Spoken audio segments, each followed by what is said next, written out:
Hey everyone, welcome to the Lawyer Life Podcast Summer Hot Takes. It's summer, it's hot, and if your life has been anything like mine, you've had regular late night, pre-dawn encounters with tornado sirens and torrential rain, and flooding basements to boot. My friends with small humans tell me that their children are out of school for the summer, and life is suddenly getting busier. Vacations are on the horizon and the pool is calling, and the last thing we need is a heavy listen to further jumble our brains. That is why the Lawyer Life Podcast is taking a summer hiatus to share with you some hot takes for quick listening to keep you going before the real work begins anew in August. This week, we are talking about how to be happier in law, and we're pulling some of the best nuggets from this last season into bite-sized pieces for you lovely listeners. For those of you who may be a little bit confused about what's going on here, my name is Autumn Noble, and I am the founder of the Lawyer Life Collective, life and career coaching for attorneys. We have just concluded our first season of the Lawyer Life podcast, and now we are pulling apart and reanalyzing all of the best moments of 2023 and sharing them with you here for your summer enjoyment. So sit back, relax, grab a margarita, and let's go to the pool and do a little exploring of some simple shifts we can make to be happier in our profession. Our first summer hot take comes from episode number 3, Why We Aren't Happier in Law, where we unpack the common mistake of fighting against reality. And I challenge listeners to embrace the possibility of the yin and yang of practicing law in order to create greater happiness. Here's what we had to say. We are lawyers. We are not factory line workers. Our days are never the same from day to day and moment to moment. It's always hard to say what we're going to encounter in any given day or week, or even how and when our day is actually going to end, or if it's going to end at all. While every area of practice in law is different, each type of practice is going to come with its own unique little picadillos, the goods and the bads, the positives and the negatives, yin and yang. Everything in life is going to be 50-50, each a half of that yin-yang symbol. For example, I love lifting weights and working out, and I try to go to the gym as often as I can, which is generally not as often as I would like, but I love lifting weights. I love taking exercise classes, and I love that jello-y kind of fatigued feeling that you get in your body. I love going home and taking a nice little bath and Epsom salts after I've had a really heavy lifting day. And I always know, okay, these next couple days are really going to suck because of that workout. And I love when I'm laughing and my abs hurt because I had such a good ab workout the day before. I love all of that for the trade-off that it gives me. I love the endorphins that I get during the workout and those feel-good vibes that I get after the workout. I also love the physical and mental changes that I can see over time. Absent all of those early mornings, days of soreness, painful laughing sessions, I wouldn't have any of those benefits. So I sign up for that trade-off. I recently had a client who came to the session and she was telling me about how much she loves the majority of her work. She loves the people that she works with, and she loves the types of challenges that she's getting with her particular area of practice. But there's a portion of her work that she didn't like. Specifically, she didn't like the type of work or the type of people that she had to work with when she was working on a similar kind of ancillary subject matter within her practice. Over time, she was really starting to get frustrated with those people, with that work, with their clientele, and she didn't want to keep working with them. The way she felt about it was, I love my job, but these people and this work are making me absolutely miserable. So she came to me wanting to explore whether or not it's time for her to move on. As with lifting weights and working out in general, you have to take the good with the bad. There's going to be pains that accompany your successes. It's going to be challenging, and there are going to be days, projects, and humans that you don't like, and that is okay. That alone is not a reason to leave without a little bit more exploration. So that sort of feeling of, I like this, but not that, is not the sign that there's a problem that needs to be fixed. It's a sign that we need a little bit further explanation before we make any drastic moves, because again, we're sort of buying into this idea that everything is 50-50. When we know that we're signing up for a struggle, at least part of the time, the only thing that we have to evaluate is whether our current position provides us the types of challenges that we want in our lives. The goal is not to get a job without any challenges, any jerks, any terrible partners, or subject matters that we just don't like. It doesn't exist. The goal, rather, is to sign up for a life with the types of challenges that you want, the types of challenges that you are committed to tackling because of the trade-off. If your current battles, if the current negatives of your job are not the ones that you see as worthy, maybe it is time for a new challenge. But don't leave simply because the challenge exists. Leave because it's not the kind of challenge you want in your life. When we start believing that there's something wrong with the challenges in our workspace, the type of work, the type of people, the type of projects, when we start believing that that's the problem, it makes us miserable. It makes us think that there's something wrong here. But if all of those things are the type of bad that you are willing to sign up for, then nothing has gone wrong here. And there's no reason to be unhappy with where you are. For instance, going back to my initial analogy, I know that in order to be fit and healthy and relatively sane, I have to work out a couple times a week. I know it's not always going to be fun. I know I'm not always going to look forward to it. I really don't like getting up super early to do it most of the time. But I choose the types of challenges I'm willing to endure. Those early morning classes when I don't want to get out of bed, or having to go to bed early the night before and stop doing the Netflix binge because I know I'm going to the gym early. I know that I'm going to feel really terrible the next day. All of those are challenges I am willing to endure. I don't want to have to do those things, but I'm willing to subscribe to them as the 50-50 associated with the health and fitness that I want. I accept that it will be dreadful at times, but it will be my kind of dreadful. From that headspace, there's nothing to be frustrated about. It's just sort of business as usual. Oh, I hate getting up at 5 o'clock in the morning. Yeah, that's my 50-50. I picked this, right? Like nothing has to change here. Everything is okay. So for my client, the most important question that I asked her was, what if nothing is wrong here? What if it's okay that you don't love every aspect of your job, that you don't love every person that you work with? If that's okay, then what? When we stop seeing the 50-50 as a problem that needs to be fixed, we can focus instead on accepting those aspects of our reality and stop fighting with them. We can take that energy back and reallocate it to doing something different in that 50-50 that we are now signed up for. It's only when we stop fighting reality can we allow the dust to settle and really take stock of our lives and authentically decide, okay, what's next? If this is my world, if this is my 50-50, who do I want to be in this space? We're not trying to fix it. Instead, we're taking the focus back on us, not external, and asking, who do I want to be in this space? The answer to that question is obviously going to be very different once you choose to accept the bad parts of your job and stop focusing all of your energy on those things and people and aspects that are beyond your control to change. At the foundation of this premise is this notion that people rarely change, and there are circumstances in our lives that we are unable to change. It's unlikely that my client was able to dramatically change the type of work her practice group did, or that they assigned to associates at her level. Maybe, and we certainly dove into exploring that, but likely not, right? When we sort of accept that there are just certain parts of our job that are what they are, people are jerks, clients are jerks, they get to act however they want to, the work is what it is. When we can let that go and stop railing against it, it gives us freedom and it gives us power. It gives us power to accept our role in this space, because prior to that realization, our role has been just being angry and pissed about a million things that we can't control. When we let that all go, we can instead say, okay, my power resides in me. and how I want to show up and who I want to be in this job, knowing that there are certain aspects of this 50-50 that I don't like. Instead, we take that power back and ask ourselves, who do I want to be in this 50-50 that I have signed up for? That's not always going to be perfect because that's life.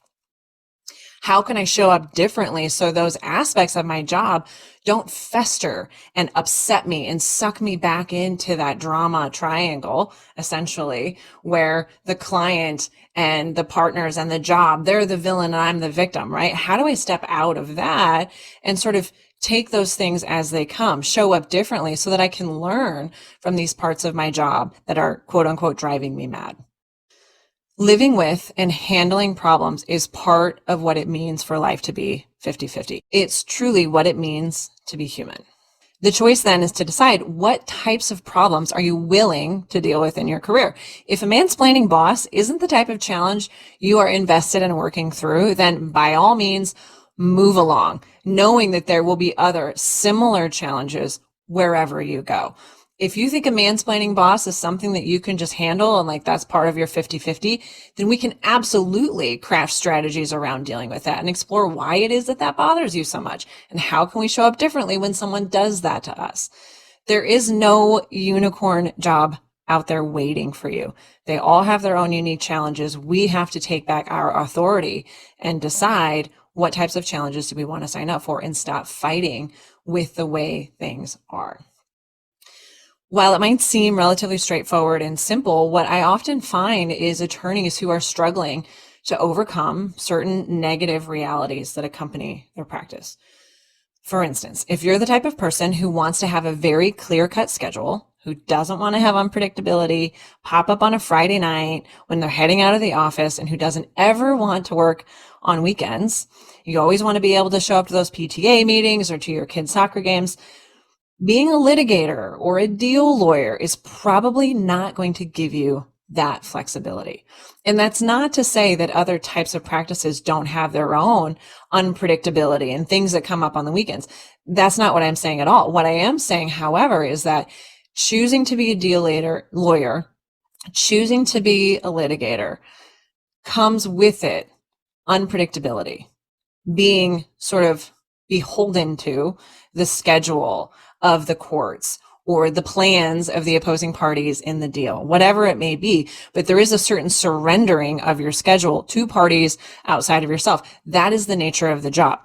So if you take one of those jobs and that's your primary frustration, you are fighting with the reality of that type of work, and you're going to lose every single time, because the only way you get happy in that scenario is if the courts play ball with your schedule or if the parties to the deal abide by your schedule. And it just never happens. And so you have to go into that knowing that that's the 50-50 of those types of practices and asking yourself, honestly, am I willing to sign up for that? There's no right or wrong answer, but we have to at least ask. And if we choose, I'm willing to sign up for that, then we have to let it go and stop being angry about it, because it's a battle that you're just never going to win. Next, we move along from the yin and yang of practicing law, and we head over to episode number 21, How to Transform Any Relationship, where we learn hot take number 2.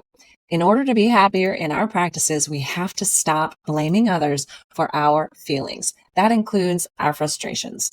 If we are unhappy, the only person we have to blame is ourselves. Bear with me here as we unpack this one. This small gesture of owning our thoughts and emotions is critical, and doing otherwise is what we refer to in coaching as emotional childhood. It's childlike because it eschews all responsibility for our emotions and puts it all on someone else or something else. In this instance, I was being emotionally childlike because I was blaming the dog for my feelings. And when my coach asked me, why are you frustrated? I went into explaining how the dog was making me frustrated. I was blaming the dog for something that I was creating for myself. For example, I once had a client with a summer intern that she described as quote unquote driving her crazy. The intern was constantly at her door with question after question, how to print things, who should she ask about taking a day off, What was she supposed to wear to a client event? Should she ask another senior associate for help on a project? Or was it a big deal if she was 10 minutes late to work? All those inquiries seemed to be never ending to my client. And she was always at my client's door several times a day. And my client was irritated about it. So every time she said she heard a knock at her door, she would just inwardly start seething. I swear to God, if it's her again, I'm going to lose my ever loving mind. Can she not tell that this is irritating me? Can she not see it on my face? Does she not understand how disruptive this is for me? Why can't she just schedule a minute with me where we can address this all at once instead of these constant interruptions? When she was telling me this story, she was visibly irritated about the situation and she was angry at the intern. And she repeatedly just kept saying, she is really driving me insane. When we blame another person or the actions of another person for our feelings, that is us living in emotional childhood. We're not taking ownership for how we feel. We're giving these other people and these other circumstances all of the power. We're believing that those people have the ability to control how we feel. So, like children, we kind of throw this emotional tantrum because we aren't getting our way. These people aren't acting the way that we want them to act. The dog is mistaking my curtains for a fire hydrant, and the intern was mistaking my client for her personal secretary.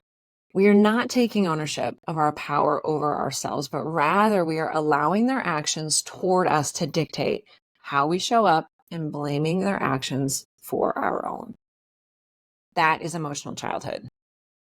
It's no different than blaming our imaginary friends for the vase that we knocked over. We're blaming someone else for something that we did or created. The reason that my client felt irritated every time the intern darkened her door was because she was thinking thoughts that made her pissed. She's swimming in negative thoughts that created anger.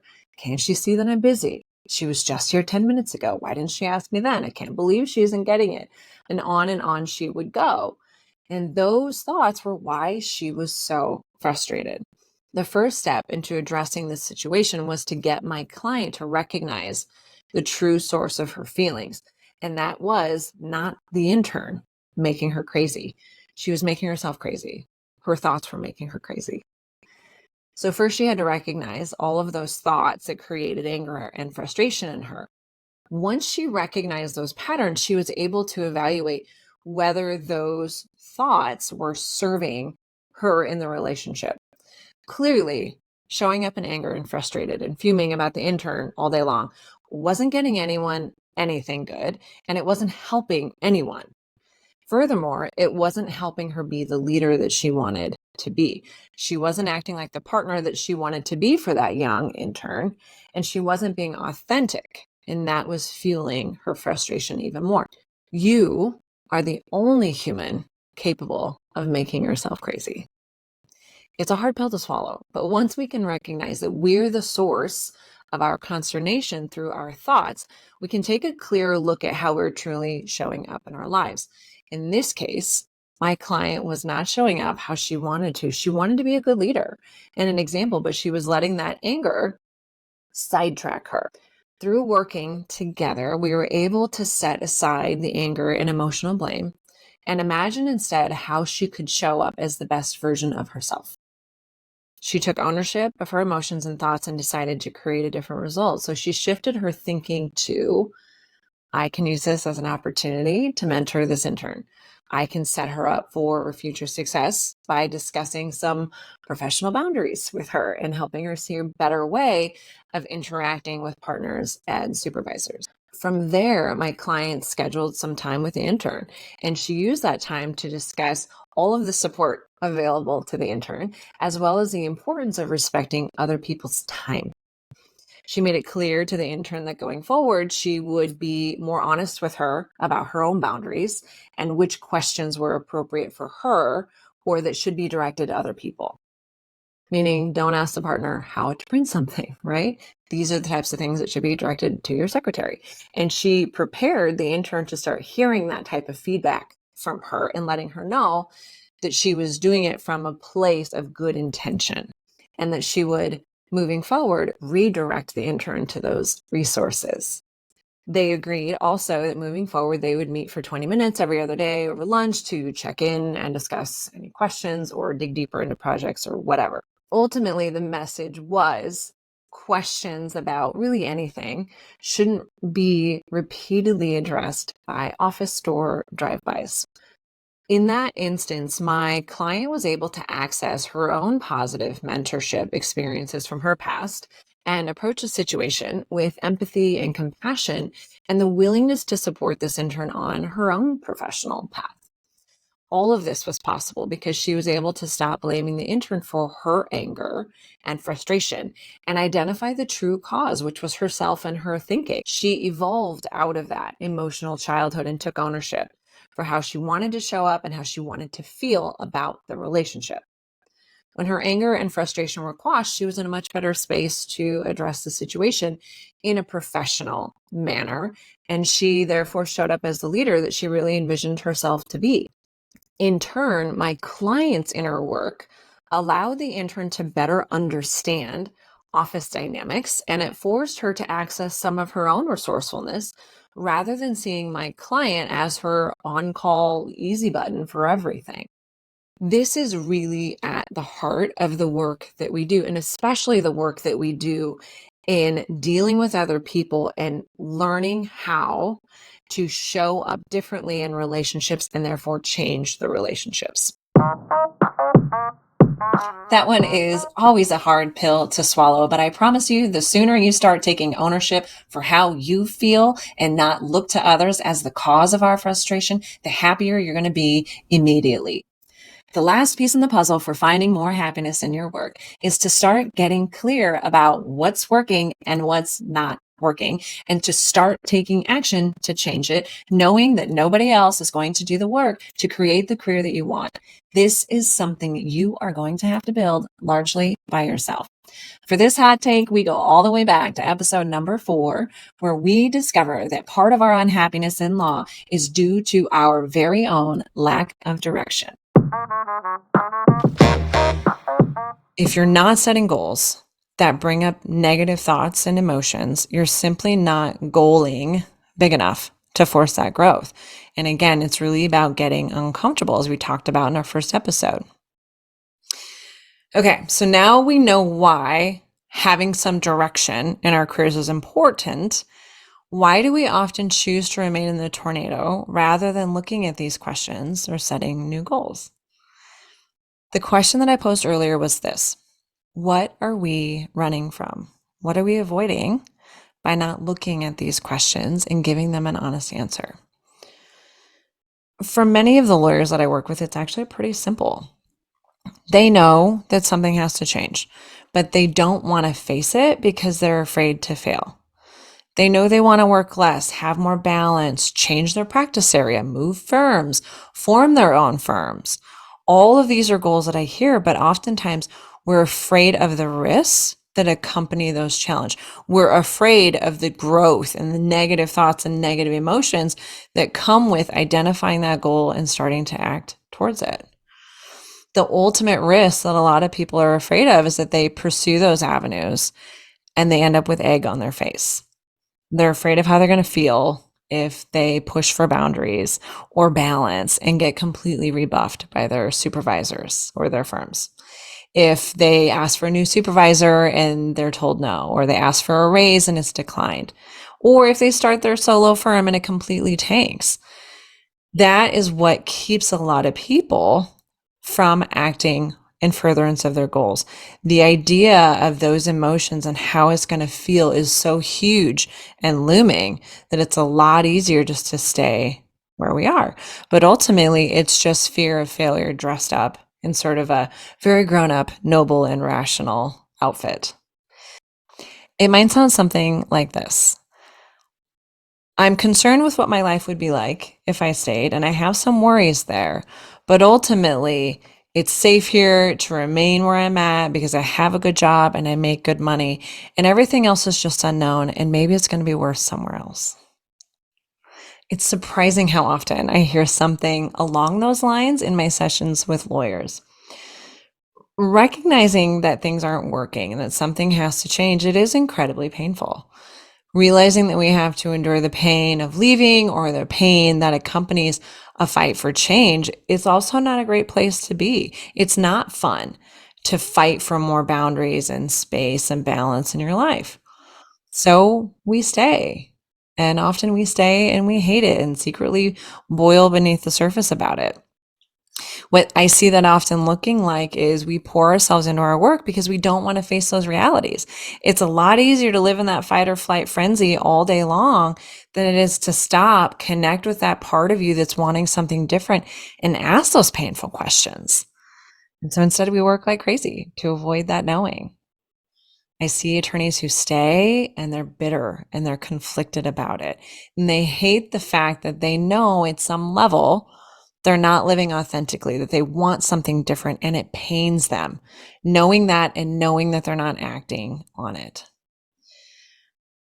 The wild thing about it is that whether they face that reality head on or not and really own it and sit down with it or just keep working and ignoring it, it doesn't matter. It doesn't change the impact that it has on their lives. It weighs on us like this weird albatross that we're trying to ignore through our busyness. But it doesn't work. We become angry and kind of bitter workaholics because over time, that becomes easier and a lot less painful than facing those truths and figuring out what is next. So, to bring this all together, the first step is really recognizing what's going on with you, to identifying that part of your unhappiness that is tied to your deeper knowing that something has to change. If there's a part of you that's like, I'm just not super happy at work, it's on you to start asking, is that partly because there's something that I'm avoiding? Is there a part of me that maybe doesn't want to be a lawyer and thinks I maybe made a mistake or wants to try something else and knows that I need to do something different that's going to make me really uncomfortable and I'm trying to ignore it? Because that can create a tremendous amount of weight and heaviness, whether you acknowledge it or not. All right, my friends, that concludes our hot takes for the summer episode. One, to recap, in order to instantly create more happiness in your career, the first step is just recognizing that part of our careers, part of our lives, part of our work is not going to be great. And the sooner we can just accept that and let that be okay, the next thing we have to do is simply decide, is that the kind of yin and yang that I want or not? And then from there, we have a whole host of decisions that we can make. Step number 2 is to stop blaming others and things outside of ourselves for our unhappiness. Whether you agree with that approach or not, the fact of the matter is that looking outwards for your happiness never works. The only thing that we can control is ourselves, so we might as well start there to start creating our happiness first. Last, consider the path that you're on and ask why. Do you have a direction? Have you made a choice about where you want your career to go? If not, taking stock of what you want and where you're going and asking yourself, am I on that path, is going to help you get some clarity and reinvigorate your practice so that you can start making plans to get there. Taking back that power and acting in your own agency is a simple way to create more happiness overnight. I hope these simple tips and takeaways will give you a few action items to play around with this summer. For more information on any of these topics, be sure to check out the full podcast episodes related to each clip that are also linked in the show notes. And if you're looking for more candy for your brain this summer, be sure to check out our free webinar on June 19th at 4 p.m. Central, where we will once again be unpacking our favorite topic of how to find more time and get more done. Additionally, for those of you looking to utilize your summer to grow some new skills, be sure to grab your seat at the upcoming seminar series, How to Lawyer for Real, that kicks off on July 10th at 8 a.m. Central and will run for 7 weeks. If we have not worked together and you are not familiar with this work, this is the simplest way to access all of my most crucial tools that you need to truly transform your career. This series breaks down everything I have learned over 15 years of my own practice and coaching hundreds of women lawyers from all over the world. If that interests you and you want to accelerate your career and develop the skills that we actually need to succeed in law that law school never taught us, head over to theLawyerLifeCollective.com and sign up for our next upcoming seminar series. And hey, there's news. This work is no longer just for lawyers. The Lawyer Life Collective is launching a sister program and series entitled Lady Ish, where we will be extending all of these series and teaching to women outside of the legal industry in a series entitled How to Change Your Life. If you have found this content helpful, or if you've attended a series and thought this information should be taught to my friend, my sister, my mother, the women in my circle need to hear this, send them over to autumnnoble.com so that they can get their seat in the upcoming series, How to Change Your Life. And last, if we have been hanging out on here for this long and we still have not met, head over to thelawyerlifecollective.com and sign up for a consultation or a virtual coffee so that we could meet face to face and I can learn more about you. Not interested in a career or life coach? That's totally fine. I still want to meet you. I want to hear about your struggles, what you like, what's working, what's not working. And hey, in the future, if you ever need anything, at least I can be a familiar face and lend you whatever support I have available. There's literally no downside. Head over to thelawyerlifecollective.com and grab that free consult now. I can't wait to meet you and hear more about your career. Next week, we continue our hot takes theme where we will start unpacking how to know if you might need a coach. Until then, thank you so much for listening, and thanks as always for telling your friends.